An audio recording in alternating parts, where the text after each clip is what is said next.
Hello everyone, मैं Ankit Singh path IAS academy में आप सभी का स्वागत करता हूं। हम लोग आज पढ़ेंगे सीजीपीएससी पीवाईक्यू 2018 में जितने भी रीजनिंग के क्वेश्चन पूछे गए हैं हम लोग उस क्वेश्चन को लेंगे और ये 1 बाय 1 लेंगे, किसी को भी मिस नहीं करने वाले, डिटेल सॉल्यूशन पढ़ने वाले हैं।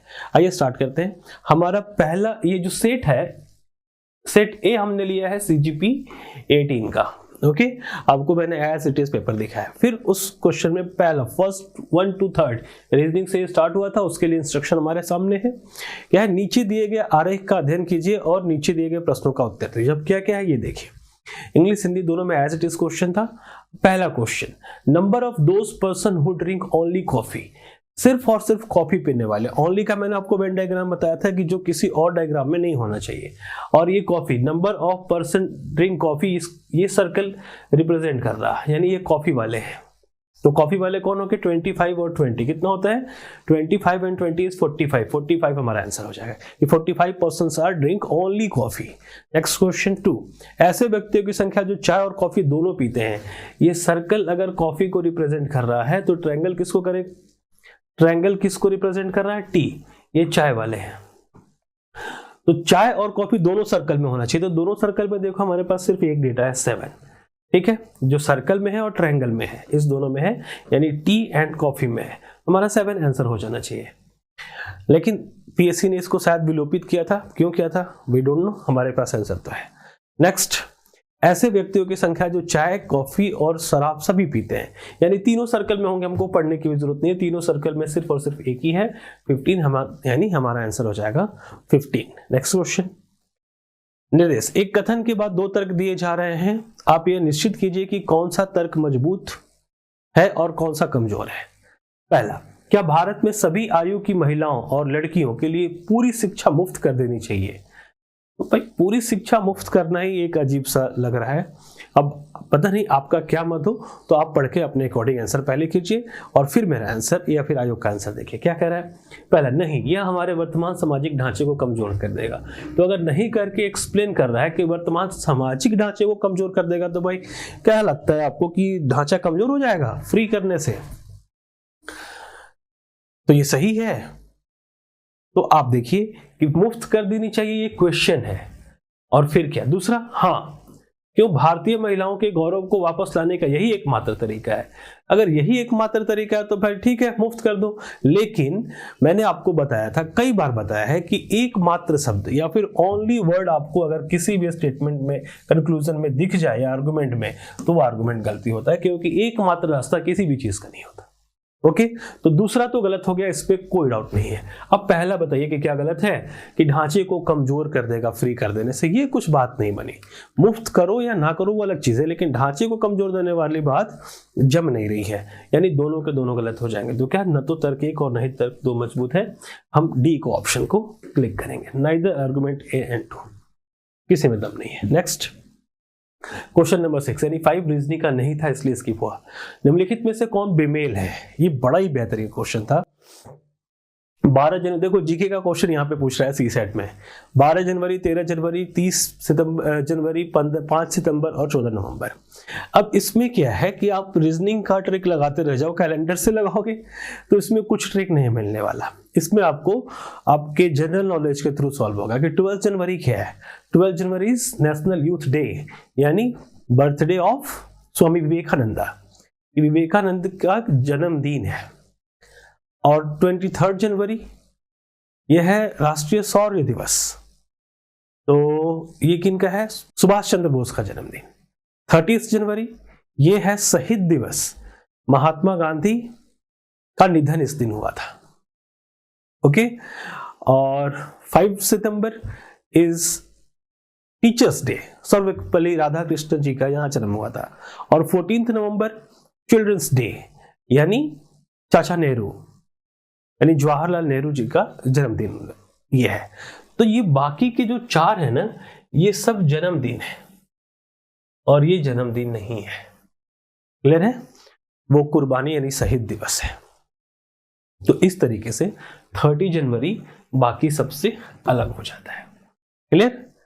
नेक्स्ट, निम्नलिखित का अध्ययन कीजिए तथा प्रश्नों का उत्तर। ये बड़ा सही है और ऐसे क्वेश्चन आते हैं हर बार।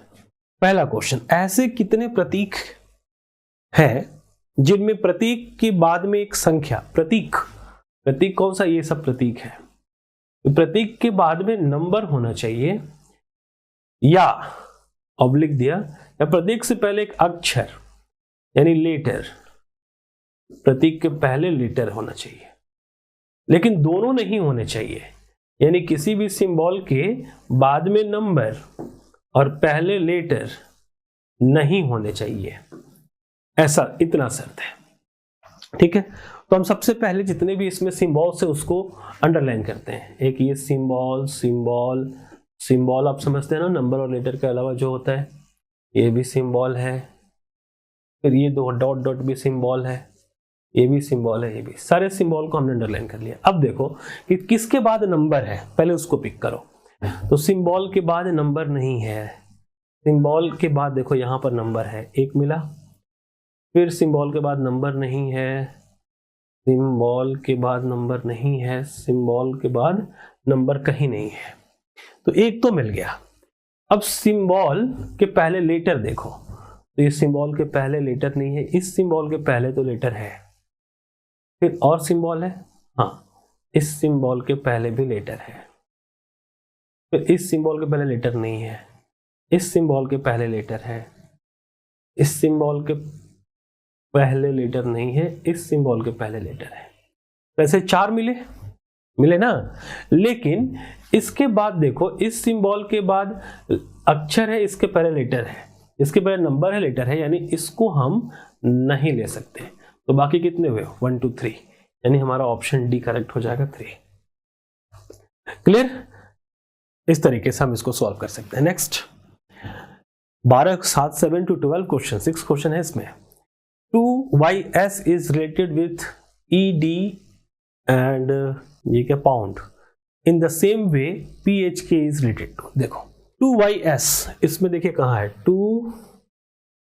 2ys, ठीक है, तो ये कैसे बना है, 2 पहले आ गया, y बाद में, और इसको मिस कर दिया, s कर लिया, और इसका कोड क्या बनाया, ed and pound, ed and pound, यहां पर है ये, तो ed, ई को पहले किया, डी को ऐसे ही रखा, और पाउंड को इधर फेंक दिया, उल्टा कर दिया है। तो वैसे ही हमें चाहिए PHK कहां ढूंढूंगी, यहां पर है, ये कैसे बना होगा, PH और इसको गायब करके K। अब इसके जस्ट बाद क्या है, 3 लेटर ये वाला है, इसमें @ इधर आ जाएगा, B अपनी जगह पर रहेगा, L इधर, @BL, ऑप्शन बी हमारा करेक्ट हो जाएगा। तो हमारे पास रेफरेंस दिया है, इसी में से काम करना है। नेक्स्ट देखिए, how many such digits are there each of which is followed by a symbol और preceded by a letter but not both. फिर वैसा ही क्वेश्चन आया कि ऐसे कितने अंक हैं, इस बार हमें नंबर चाहिए, तो नंबर तो आप पहचानते ही हो, जिनमें प्रत्येक के बाद में एक प्रतीक हो, प्रतीक मतलब हैश का साइन ले रहे हैं, और प्रतीक के पहले एक अक्षर हो यानी लेटर ए लिख ले रहे हैं, ऐसा वाला चाहिए। या ये यहां से सेपरेट किया है, किंतु दोनों नहीं, या तो ये लेंगे या फिर ये लेंगे, दोनों नहीं ले सकते। तो पहले नंबर इसमें सब सारा अंडरलाइन कर दो, एक नंबर, फिर यहां पर नंबर है, फिर यहां है और यहां है, हमारे पास 4 नंबर हैं, बाकी कोई नंबर नहीं है। फिर क्या बोला, अब नंबर के बाद सिंबल ढूंढिए, तो नंबर के बाद ये सिंबल है, बिल्कुल 1 मिल गया, फिर नंबर के बाद देखिए सिंबल 2 मिल गया, फिर नंबर के बाद इस नंबर के बाद सिंबल 3 मिल गया, बाकी नहीं है। अब नंबर के पहले लेटर वाले भी हैं क्या, तो नंबर के पहले लेटर वाले ढूंढ लेते हैं। नंबर के पहले देखो लेटर यहां है, फिर नंबर के पहले लेटर नहीं है, अच्छा ये भी तो एक 9 है, ये भी तो एक नंबर है, और नंबर के पहले यहां लेटर है, बाद में सिंबल नहीं है, और ये नंबर के पहले लेटर है, बाद में सिंबल नहीं है, और इस नंबर के पहले लेटर नहीं है। ठीक है, तो अब किसको हमें लेना है, किसको नहीं, तो जिसके पहले लेटर हो और बाद में सिंबल हो उसको नहीं लेना है, पहले लेटर और बाद में सिंबल, देखो पहले लेटर बाद में सिंबल, तो इसको नहीं ले सकते। और कोई नंबर है जिसके पहले लेटर बाद में सिंबल हो? ऐसा कुछ नहीं। तो 1 2 3 4 4 होना चाहिए। तो 0 1 2 यानी इनमें से कोई नहीं। ओके, नॉन ऑफ दिस के साथ जाएंगे क्योंकि हमारा आंसर क्या होगा, ऐसे 4 पेयर मिल रहे हैं कंडीशन को, सॉरी 4 नहीं 1 2 3, हाँ 4 मिल रहे हैं। चलिए आगे। Next, how many such letters are there each of which is followed by a number और preceded by a number but not both. फिर वैसा ही क्वेश्चन, ऐसे कितने अक्षर हैं? अक्षर मतलब लेटर्स, ठीक है, लेटर्स यानी ए से डिनोट कर रहा है। लेटर्स ढूंढने हैं जिसमें प्रत्येक के बाद में या प्रत्येक से पहले एक संख्या जाती हो, यानी नंबर या तो बाद में आए या तो पहले आए, दोनों में से कोई एक होना चाहिए, किंतु दोनों नहीं, दोनों एक साथ नहीं होने चाहिए। ओके, ढूंढते हैं लेटर्स को जिसके पहले और बाद में नंबर हो। ये लेटर है, बाद में नंबर है, नंबर ही ढूंढना है सिर्फ। तो नंबर के पास डायरेक्ट पहुंचते हैं। यहां नंबर है लेकिन पहले बाद में लेटर है ही नहीं, यहां नंबर है बाद में भी लेटर, सॉरी यहां लेटर है बाद में नंबर है,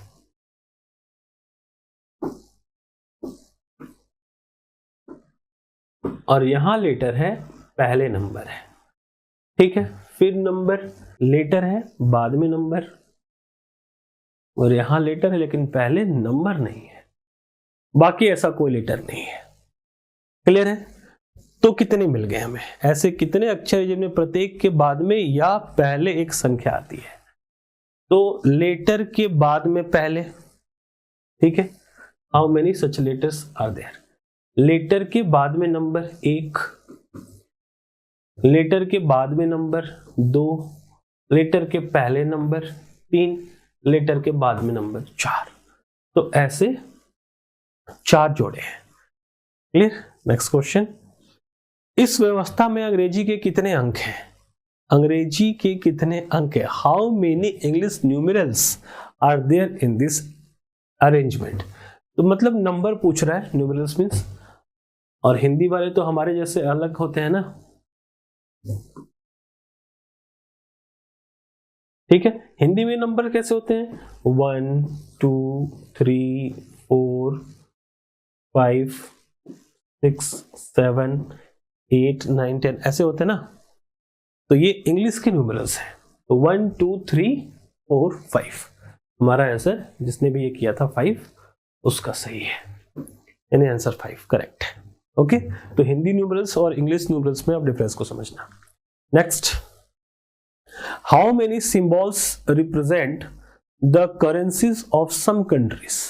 इसमें कुछ ऐसे सिंबल हैं जो किसी ना किसी कंट्री के करेंसी को रिप्रेजेंट कर रही। देखो, सबसे पहले तो इंडियन टेरिटरी के जितने भी कंट्रीज हैं उनका करेंसी रीजनिंग में पूछता है भाई, किसी भी तरह से पूछ सकता है। उसके बाद वर्ल्ड में जो भी फेमस कंट्रीज हैं उनके करेंसी, एटलीस्ट 20 to 25 कंट्रीज के करेंसी को आपको याद रखना चाहिए, ठीक है। और जितने भी फेमस हमारे पास इंडिया में ये है डेज हैं, जैसा भी बताया गांधी जयंती या फिर नेशनल यूथ डे, ऐसी चीज़ों को आप लोग याद कर लो तो रीजनिंग के लिए बहुत ही शानदार रहेगा। तो कौन से है? तो ये देखो, ये क्या है? यूरो, सॉरी यूरो कह रहा हूँ, यूरो तो ऐसा होता है, अभी भी मैं बोल रहा था ना, ये पौंड है, ओके। और ये देखो डॉलर, बाकी एट द रेट किसी का नहीं होता, हैज नहीं होता, कॉपीराइट है ये डेसिमल। तो यही 2 ऐसे हैं जो किसी ना किसी कंट्री के करेंसीज हैं, यानी ऑप्शन सी हो जाएगा। नेक्स्ट, निम्नलिखित श्रेणी में लुप्त संख्या ज्ञात करो। ये तो बड़ा ही जबरदस्त दिया है। देखो BHJNRT, कोई रिपीट ही नहीं हुआ, कोई रिपीटिशन नहीं है, कोई इसमें पैटर्न नहीं मिलेगा आपको। तो पैटर्न कैसे ढूंढेंगे? तो दूसरा तरीका यह है कि जब सब अलग हो तो आप नंबरिंग कीजिए। B किस प्लेस पे आता है? 2, H किस पे आता है? 8, J 10, okay, N 14, R 18 and T 20। अब देखो तो सभी के सभी इवन नंबर है, यानी 2 के बाद 4, 4 के बाद 6, 6 के बाद 8, 8 के बाद 10 के बाद 12, 14, 16, 18 एंड 20। जो गैप है उसको हमने फिल कर दिया। अब 4 के लिए हम क्या लिखते हैं, 4 के लिए D, और 6 के लिए F, 12 के लिए L12 और 16 के लिए P। तो DFLP option D is correct. Next question, निम्नलिखित आकृतियों में से कौन सा बिना पेंसिल उठाए तथा बिना रेखा को दोहराए खींची जा सकती है। तो ऐसा बचपन में बहुत गेम खेला होगा आपने। मम्मी ऐसे एक बच्चा आता है, ऐड भी देखा होगा कि इसको बिना ओवर राइट किए और बिना इरेज किए एक बड़ा करना है एक लाइन। कैसे करेंगे, तो सिंपली इसके ऊपर ले लिएगा और बड़ा लाइन दे दो, लो बड़ा हो गया, ओवर राइट नहीं किए। तो ये बोला कि बिना पेन उठाए, आकृतियों को बिना पेंसिल उठाए तथा बिना रेखा को दोहराए कोई ओवरलाइन नहीं होनी चाहिए। किसको आप बना सकते हो, तो बस इसको छोड़ के बाकी सब बन जाते हैं। ये नहीं बनता। ये कई बार आपको चैलेंज दिया जाता होगा कि ऐसा बना के दिखाओ, बाकी सब कैसे बनेंगे देखिए। ये तो सबसे सिंपल है, ऐसे ऐसे ऐसे ऐसे ऐसे और ऐसे। कहीं भी हमने ना पेन उठाया ना रिपीट किया। वैसे ही ये कैसे बन जाएगा, तो ये ऐसे ऐसे ऐसे ऐसे बन गया।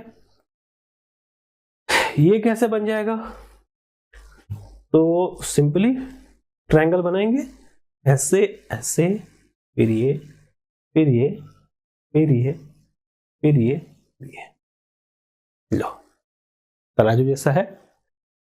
तो ये तीनों बन जाता है, ये नहीं बनता। यानी अच्छा options only A and options नहीं आया है अच्छे से शायद। हाँ तो ये ऑल हो जाएंगे, ऑल थ्री जिस ऑप्शन में भी होगा वो हमारा करेक्ट होगा। ओके नेक्स्ट देखिए 15, निम्नलिखित आरेखों में से जिला, राज्य और देश को कौन सा वेन आरेख दर्शाता है। तो जिला सबसे छोटा होता है डिस्ट्रिक्ट, उसके ऊपर स्टेट और उसके ऊपर कंट्री है। तो सबसे आसान है ना, ये हमारा ऑप्शन डी करेक्ट है।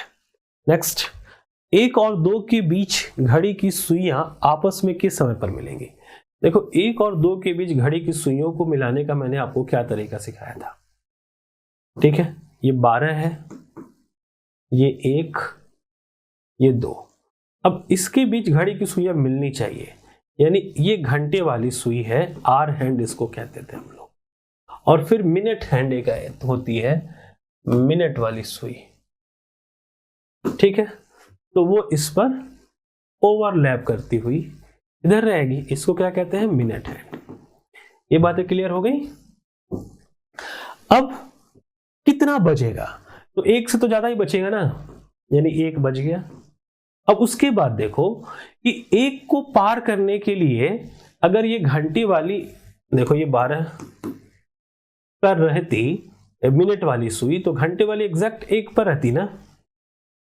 अब इसको ओवरलैप करने के लिए दोनों को 1 से आगे आना होगा, यानी 1 पर आने के लिए 5 मिनट इसको कम से कम ट्रेवल करना होगा।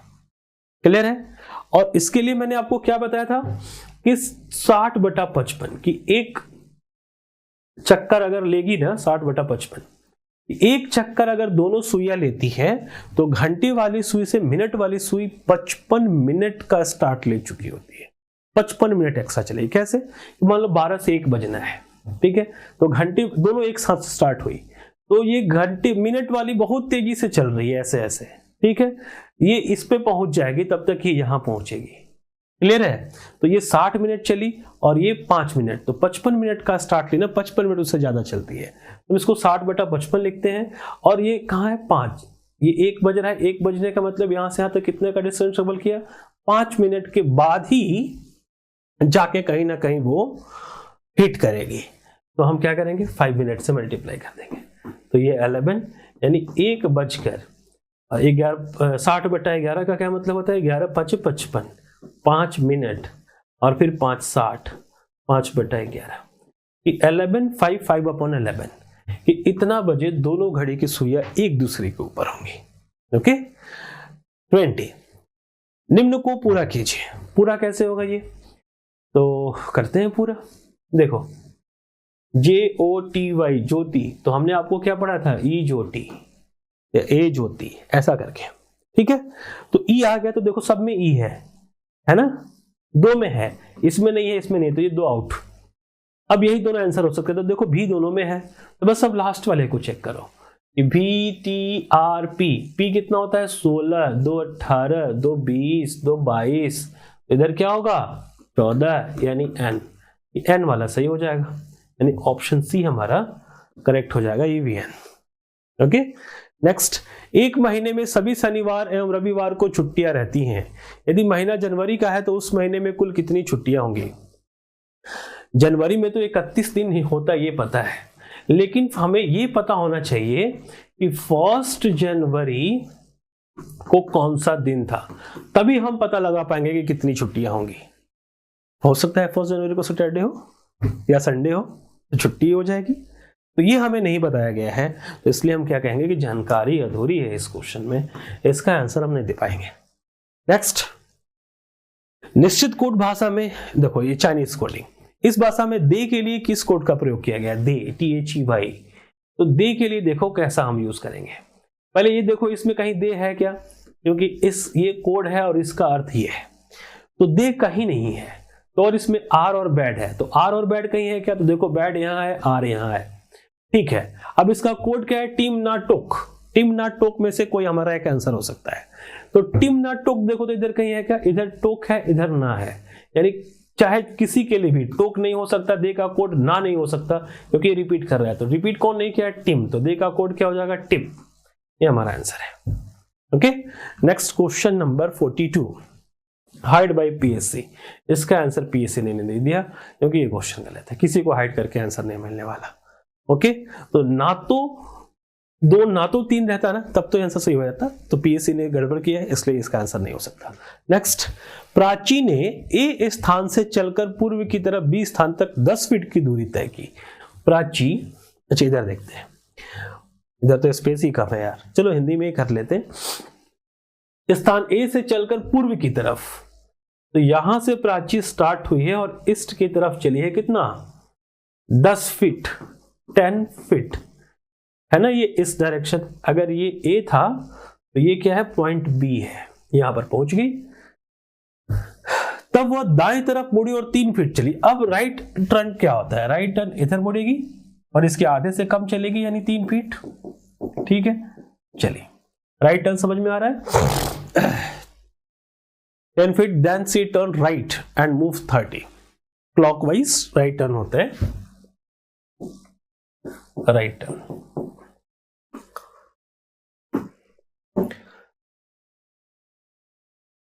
Again C turn right and move 14 feet, फिर से राइट टर्न लेगी और 14 फीट, तो ये तो 10 फीट हो गया, 4 फीट और आगे जाएगा, ठीक है, तो ये हो गया 14 फीट। तो ये भी राइट टर्न है ना, क्लॉकवाइज हमेशा राइट टर्न होता है। At how much distance from place A is C।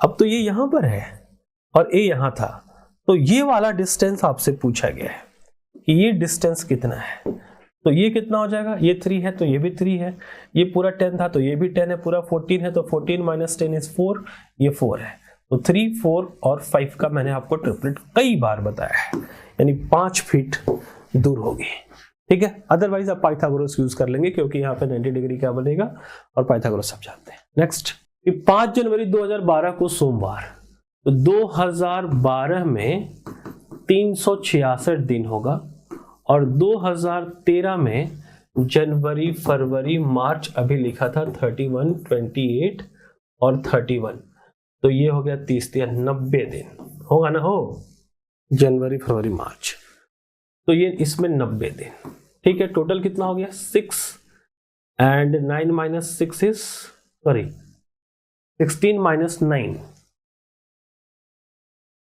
8, sorry plus करेंगे यार, माइनस नहीं करते, हम तो total number of days find कर रहे हैं, तो माइनस नहीं किया जाता। 6, 9 माइनस 6 इज, वे प्लस कर रहे हैं, 15 के लिए 5 कैरी 1, 3 and 1 4, 456 डेज होंगे 2 साल में, लेकिन 5 जनवरी का रेफरेंस डेट था, यानी 5 को माइनस कर लेंगे, यानी 451 दिन होंगे। अब 451 दिन में हम डिवाइड कर देंगे 7 से, 7 42, ठीक है। ये कितना बचा, 2 और 3 5, 31, 7 4 जा 28, ये 11 माइनस 8 3, तो 3 ऑड डेज मिला, 3 ऑड डेज मिला। तो 3 ऑड डेज आफ्टर मंडे, यानी मंडे प्लस 3, तो मंडे के बाद 3, तो मंडे प्लस 3 कितना होता है 4। मंडे के बाद ट्यूसडे, वेंसडे, थर्सडे, थर्सडे होगा भाई, थर्सडे तो है नहीं, ट्यूसडे है, थर्सडे यानी नॉन ऑफ दिस। 45, यदि ए का अर्थ प्लस डी का अर्थ भी, वहां प्लस दिख रहा है, यहां पे डी का अर्थ डिवाइड है, ठीक है। If A means plus, D means divide, P means multiply, S means minus, then इसका आंसर क्या होगा। तो देखिए 68, फिर ए के लिए क्या करें प्लस 48, तो डी के लिए क्या बोला, डी का अर्थ डिवाइड है, तो डिवाइड करेंगे, ठीक है। फिर 2, फिर एस के लिए माइनस 8, फिर पी के लिए क्या, पी के लिए मल्टीप्लाई 10। अब बोर्ड मास के रूल के अकॉर्डिंग इसको सॉल्व कर लेंगे। तो सबसे पहले क्या होता है डिवाइड, यानी 68 प्लस, अब 48 डिवाइडेड बाई 2 कितना हो जाएगा 24, 24 माइनस 8 इंटू 10 एक साथ कर लें 80, ओके। अब पहले प्लस 8 and 4 12, 8 and 4 12 के लिए 2 carry 1, 6 and 2 9, 90 minus 80 is equal to 12, तो हमारा 12 करेक्ट आंसर हो जाएगा, ठीक है। नेक्स्ट क्वेश्चन 46, फिर से इंस्ट्रक्शन है। लकड़ी के घनाभ की लंबाई 4 सेंटीमीटर है, चौड़ाई 3 सेंटीमीटर और ऊंचाई एक घनाभ है। इसे 5 लाल रंग से रंगे गए हैं, 4 3 वाले नीले से और बाकी हरे रंग से, यानी 3 कलर हो गया। अब घनाभ को 1 गुना 1 गुना 1 के घन में काटा गया है। इसके बाद इंफॉर्मेशन देना है।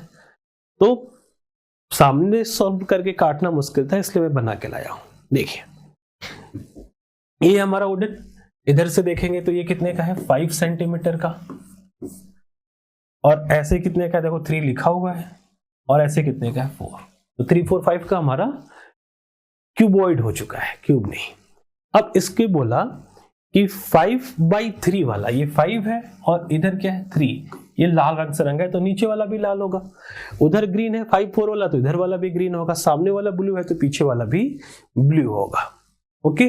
अब 1 सेंटीमीटर में कटेंगे तो 4 वाला 4 से भाग में कटेगा, और 3 वाला 3 भाग में कटेगा, और 5 वाला 1 2 3 4 5 पार्ट में कट जाएगा, ठीक है। अब इससे रिलेटेड क्वेश्चन को हम सॉल्व करते हैं। लेकिन ये देखो कॉर्नर पे तीनों कलर आएंगे ना, यहाँ पे ब्लू आएगा, यहाँ पर ग्रीन आएगा, यहाँ पर रेड आएगा, सभी कॉर्नर पे यही होगा। डबल कलर इस सब पे आएंगे, ठीक है, और सिंगल कलर ये बीच वाले में आएगा। तो इन सारी बातों का ध्यान रखेंगे और क्वेश्चन का आंसर देंगे।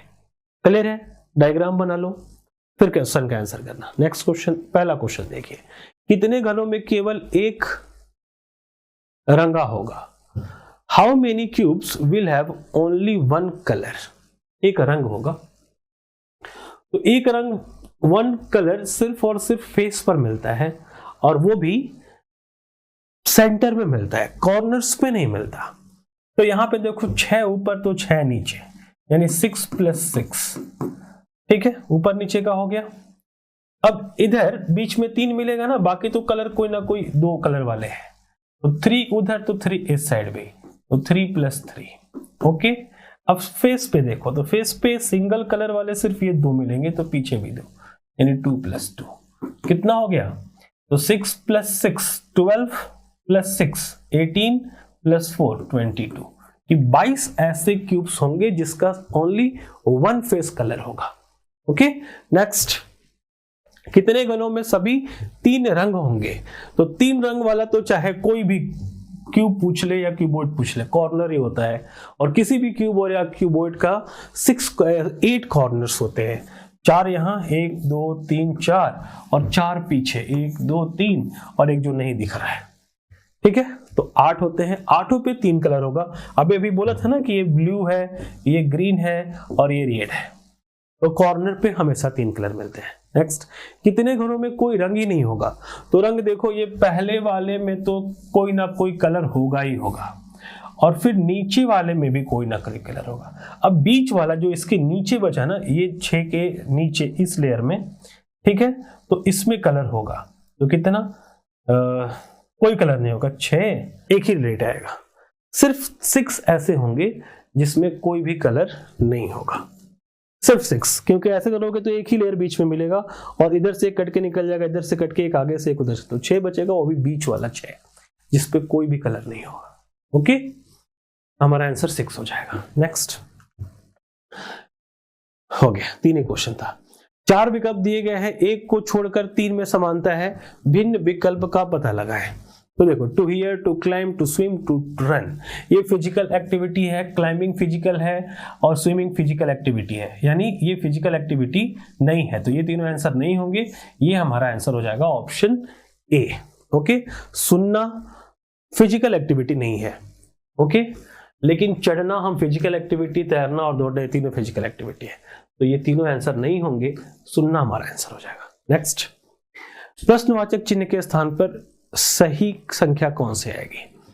The correct number at the place of the question mark. अब इसमें कैसे देखोगे? तो एक बार तो सबको प्लस करके देखा जाता है, तो प्लस करने से नहीं हो रहा है, तो फिर कैसे देखेंगे? इन दोनों का डिफरेंस देखिए कितना होता है, 2 और 2 का डबल, 2 इंटू 2 4 हो जाता है। फिर इन दोनों का डिफरेंस देखिए, 30 एंड 12 16 18 इंटू 2 36। फिर इन दोनों का डिफरेंस देखिए, 21 इंटू 2 42। इन दोनों का डिफरेंस 5 इंटू 2 यानी 10 हमारा आंसर हो जाएगा। क्लियर है? लॉजिक समझ में आई? नेक्स्ट, निम्नलिखित में वर्ग में कौन सी संख्या आएगी? अब इस वर्ग में संख्या ढूंढना है, तो देखिए क्या सीरीज चल रहा है, 3 3 9 एंड 9 3 27, 27 3 81, 81 3 आ गए यानी 27 ही आएगा, और ये 2 2 4, 4 2 8, 8 2 6, मतलब करेक्ट है हमारा लॉजिक। इस लॉजिक से हमारा आंसर 27 हो जाता है। नेक्स्ट क्वेश्चन, निम्नलिखित कथनों पर विचार कीजिए। फिर से आ गया, एक दल के नेता के लिए दल के सदस्यों की सामर्थ्य और कमजोरी के आकलन का कौशल आवश्यक है।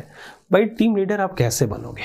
आप में वो स्किल होना चाहिए कि जो भी टीम मेंबर्स हैं उनकी स्किल्स का आप समझ पाए, असेस कर पाए, उनके वीकनेस को कर पाए, क्या कमजोरी है, वो क्या गलत कर सकता है, क्या सही कर सकता है, तभी आप टीम लीडर बनेंगे।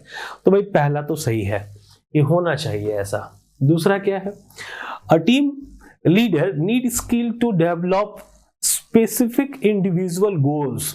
टीम लीडर में ऐसी क्षमता होनी चाहिए कि किसी भी इंडिविजुअल के गोल्स को, टारगेट को वो डेवलप कर सके, and to establish a common goal for the team, और पूरी टीम के लिए एक कॉमन गोल तय कर, हाँ कि इस बार का हमें इलेक्शन जीतना है या फिर ये काम हमें अच्छे से करना है, तो भाई ये भी होना चाहिए। तो हमारा आंसर क्या हो जाएगा, बोथ 1 एंड 2 कि दोनों के दोनों होने चाहिए एक नेता में। ठीक है, दोनों सही है। Next, which of the following is an example of one way communication. तो वन वे क्लासरूम, जैसे मैं पढ़ा रहा हूं और कोई बच्चा क्लासरूम में बैठ के पढ़ रहा है तो वो पूछ सकता है, तो वो क्या होता है, 2 वे हो गया। लेकिन टेलीविजन प्रोग्राम, जैसे अभी आप वीडियो देख रहे हो तो सिर्फ मैं बोल रहा हूं, आप नहीं बोल रहे हो, तो टेलीविजन प्रोग्राम 1 वे कम्युनिकेशन होता है। कॉन्फ्रेंस में दोनों कोई बोलता है, मीटिंग में भी दोनों कोई बोलता है। नेक्स्ट, ये हाइड बाय पीएससी, एक पजल पूछा गया था और इसके सभी आंसर को पीएससी ने हाइड कर दिया। कैसे हाइड किया था देखिए, आपको दिखा दूं। ये हमारा आंसर की है पीएससी का, और यहाँ पे अब 2018 का पेपर आपको दिख रहा होगा, और ये पीएससी का डिक्लेरेशन है, और ये चारों क्वेश्चन 59 to 62 आपको हाइड दिख रहे होंगे। ठीक है, हमें भी पढ़ना था, 59 to 62 का ये इंस्ट्रक्शन था और यही हाइड थे।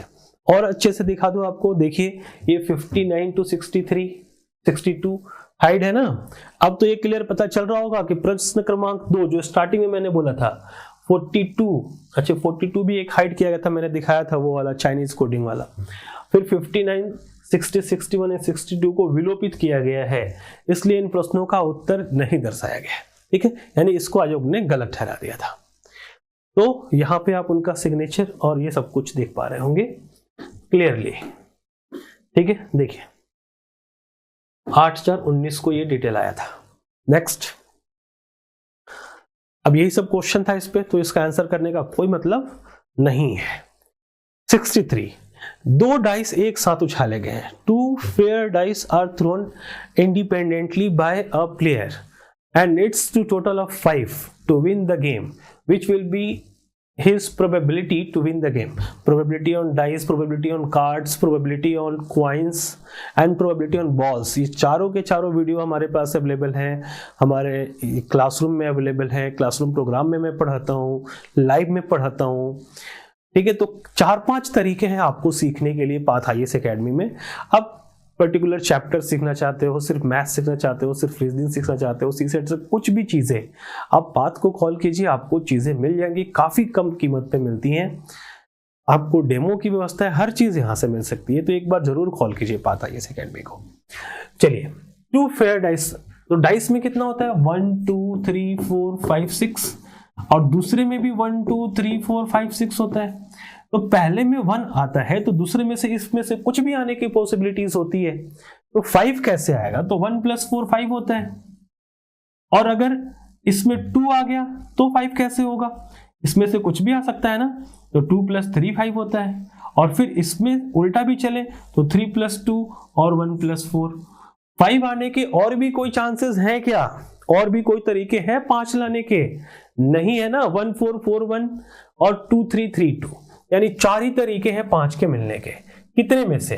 तो ये 2 डाइस को टॉस किया गया है, यानी एक डाइस में 6 फेसेस होते हैं और 2 है तो पावर 2, यानी टोटल आउटकम 36 हो जाता है। तो 4 आउट ऑफ 36, 4 9 36, 1/9 करेक्ट आंसर।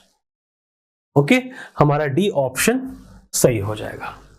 तो ये था 2018 का पूरा एनालिसिस। मिलते हैं हम लोग नेक्स्ट वीडियो में। Till then take care, bye bye.